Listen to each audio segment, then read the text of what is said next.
Video देखने के बाद मैंने जो देखा, जो नीट के पेपर के लिए बच्चे धरने पे बैठे थे, इनमें से 50% बच्चे नीट के एग्जाम वाले थे।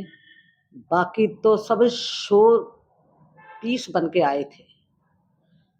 वहाँ ऐसी ऐसी लड़कियां आई थी, वो कैसे घराने की है वो उनकी भाषा बता रही है। उन्होंने ऐसी ऐसी अपशब्द महोदय मोदी जी के लिए कहे थे, जो उनकी बाबा के उम्र के हैं। उनके संस्कार ऐसे झलक रहे थे जैसे इन्होंने शर्म लिहाज लड़कियों ने उतार के रख दी है। और महोदय जी की माँ के लिए इतने गंदे शब्द जो इस दुनिया में है ही नहीं, उनके लिए भी बोले थे। क्या लगता है ये लड़की घर बसाने वाली लगती हैं? माँ बाप इतना पैसा खर्च करके इन लड़कियों को पढ़ाने के लिए बाहर भेजते हैं, और इन्होंने शर्म लिहाज उतार के ही रख दी। आज उनकी एफआईआर दर्ज हो गई है, तो कैसे वो नेताजी को बार बार भेज रही हैं? संसद के बाहर उन्होंने ये हंगामा कराया कि अब उनकी जो है एफआईआर दर्ज करिए, उसे वापस लो। अरे ये कैसे लड़कियों की जब ब्याह शादी होगी, ये कैसे घर बसाएंगी? जब यहाँ इतने बड़े आदमी के लिए, जो हमारे देश के प्रधानमंत्री जी हैं, और उनकी माँ के लिए गंदे शब्द इस्तेमाल कर सकती हैं, तो क्या शादी के बाद सास ससुर को कैसे बाकी छोड़ देंगी? तब तो ये खुद ही थाने जाएंगे एफआईआर दर्ज कराने के लिए। तो उन माता और पिता से मुझे हाथ जोड़कर प्रार्थना है कि अपनी बेटी को संस्कार दें, और उनसे कहें ये धरने वरने से अलग रहें। जो सबके लिए होगा वो ही इनके लिए होगा। इनकी आड़ में गलत लोगों ने बहुत फायदा उठाया।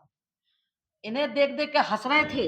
एक तो बेटी ऐसी आ रही समोसे खिला रही कि ये माननीय प्रधानमंत्री जी की 13वीं के लिए इसको इतनी भी शर्म लिहाज नहीं आ रही थी। आजकल इंटरनेट का जमाना है, ये तेरी कहां कहां तक वाहियात हरकत जा रही होगी। जो भी देख रहा होगा वो क्या कहेगा कि कैसे गंदे विचारों वाली, कैसे संस्कार वाली माँ बाप की बेटी है, जो उनके लिए ऐसे गंदे करिए, ऐसे शब्द यूज कर रही है जो अपने ही लिए हैं वो शब्द। इनको शर्मानी चाहिए। बेटियों आप कैसे घर बसाओगी?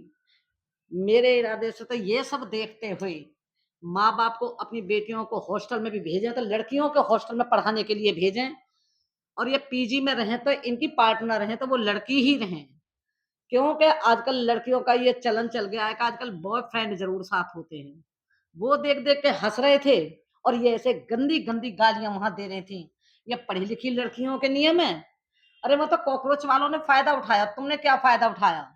तुमने सोची कि हमने शिक्षा मंत्री का इस्तीफा दिलवा के बहुत अच्छे योग्य बन गए? नहीं, मोदी जी तो वो महान हस्ती हैं जो लड़कियों के लिए बहुत कुछ कर रहे हैं। अच्छे स्कूल की व्यवस्था, नौकरी की व्यवस्था, लड़कियों को समझा रहे हैं सब लोग, परंतु ये मानने के लिए तैयार नहीं हैं।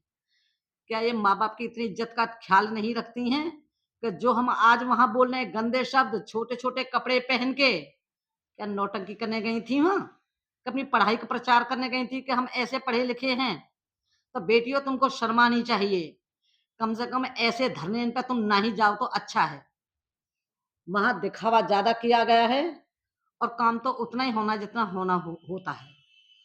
वहां देख के हम शर्म के मारे मर गए, इनकी गालियों को सुन सुन के। आपको ये नहीं पता कि देश के लिए मोदी जी कितना कर रहे हैं। आज हमारा देश नंबर 1 पे आ गया है। देश में बाहर बाहर मोदी जी को सब बहुत पुण्य आत्मा बताते हैं, और पुण्य आत्मा है भी, जिस दिन से हमारे देश के प्रधानमंत्री जी बने हैं, और हमारे सीएम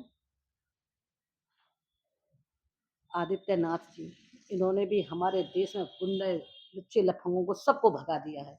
और तो भी ये लड़कियों की उन्हें देख देख के इन कॉकरोचों के भी आगे को पंख निकले आए हैं। अब इनके अगर पुलिस जाती है तो फिर क्यों डरती हो? जब गंदी हरकत करती हो तो आज पूरी भारत में तुम्हारी वीडियो फैल रही है, उन्हें कैसे डिलीट करोगी? कैसे अपने अच्छाईपन का तुम सबूत दोगी कि तुम कैसी महान आत्मा हो? तो आप ऐसी बहन बेटी बने जो घर परिवार बसाने वाली हो, पढ़ लिख के योग्य बनो, अपना भविष्य बनाओ।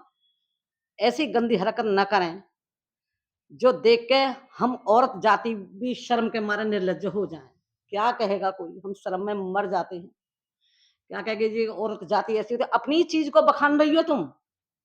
क्या मोदी की माँ नहीं है? अरे वो तो तुम्हारी दादी के बराबर है। मुझे दुःख के कष्ट हो रहा है कि एक बेटी भारत की ऐसी गंदी दादी को भी गाली दे सकती है जो इस दुनिया में नहीं है। और जो बड़े प्रधानमंत्री जी हैं उनके लिए गंदा शब्द यूज कर रही हैं। शर्म आनी चाहिए। बेटियों, तुम भारत की वो देवी हो कि जो हमारे भारत को ऊपर उठा सकती हो, और तुम ही ऐसी हरकत कर करके देश को दबा दोगी तो इस देश का क्या होगा? महान आत्मा बनिए, क्योंकि आपको आगे चल के परिवार बसाना है, घर बसाना है, आगे बालक बच्चे उनकी देखभाल करना है, पढ़ाना है, लिखाना है। अगर शुरू से ही आप ऐसे आओगी तो तुम्हारा इंप्रेशन क्या पड़ेगा? शादी करने वाले भी 10 बार सोचेंगे कि ये तो बार-बार टीवी पे आ रही, बार-बार मोबाइल पे आ रही है, सब देख-देख के क्या करने, तुम गाली-गलौज कर रही हो। तो घर में शांति से रहें, अपनी माँ की बात मानें, संस्कार मानें, उनसे पूछें। आज मैंने देखी हैं कि 20 साल से बड़ी-बड़ी लड़कियाँ तो ये कह के छोड़ देती हैं, हम तो बालिग हैं। अरे तुम्हें किसने इतना हक दिया? जब तक माँ-बाप के अंडर में हो, जब तक तुम बालिग हो या कुछ भी हो, पर तुम माँ-बाप की ही धरोहर हो।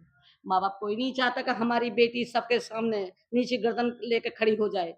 अब तुम नीची गर्दन कर के रो रही हो, तो मेरी तुमसे प्रार्थना है अपना भविष्य बनाएँ और ये गंदी हरकत बिल्कुल छोड़ दें। आगे कभी भी ऐसा टाइम नहीं आना चाहिए कि जब तुम थाने अदालत चढ़ो। अगर मेरी बात किसी को ठीक लगे तो लाइक, सब्सक्राइब करना, जिससे मैं अपने विचार आगे भी प्रकट कर सकूँ। जय श्री राम।